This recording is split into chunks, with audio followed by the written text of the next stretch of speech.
புதுச்சேரி பாராளுமன்ற தேர்தலில் சுயேட்சை வேட்பாளர் சதீஷ்குமாரை ஆதரித்து பல்வேறு பகுதிகளில் இளைய தலைமுறையினர், மாணவர்கள், அகில இந்திய புதிய தலைமுறை கட்சியினர் ஆதரவு தெரிவித்துள்ளனர். இவர்கள் தலைமையில் செய்தியாளர்கள் சந்திப்பு நடைபெற்றது.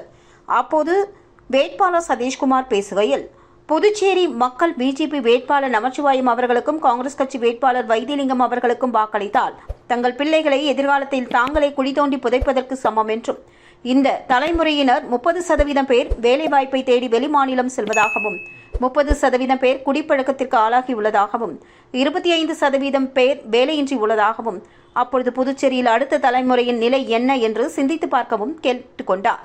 மேலும் ஆர்த்தி என்ற அரசு பள்ளியை சேர்ந்த குழந்தை பாலியல் வன்கொடுமை செய்து கொலை செய்யப்பட்ட போது கல்வித்துறை அமைச்சராக இருக்கும் நமச்சிவாயம் அவர்கள் அந்த குழந்தையை பார்ப்பதற்கு கூட வரவில்லை என்றும், இவர் எப்படி இளைஞர்களுக்காக வந்து நிற்பார் என்றும் கேள்வி எழுப்பினார். இந்தியா கூட்டணி வேட்பாளர் வைத்திலிங்கம் அவர்கள் பிரச்சாரம் மேற்கொள்ளும் பொழுது 1 மணி நேரம் நிற்க முடியாமல் மயக்கமடைகிறார். இவர் எங்கே இளைஞர்கள் பிரச்சினைகளுக்கு வந்து நிற்கப் போகிறார் என்றும், இந்திய அரசியல் வேறு, தமிழ்நாட்டு அரசியல் வேறு, புதுச்சேரி அரசியல் வேறு. புதுச்சேரி மக்கள் தங்கள் பிள்ளைகளின் எதிர்காலத்தை காப்பாற்ற நல்ல மனிதரை தேர்ந்தெடுங்கள், பிறகு நமது இந்தியா நாட்டை காப்பாற்றுவோம். இறுதியாக கடந்த 15 ஆண்டுகள் மக்கள் இவர்களை நம்பியதால் ஒரு தலைமுறை இன்று வழியின்றி தவித்து வருகிறது. 2024-26 புதுச்சேரிக்கு மிக முக்கியமான தேர்தல்.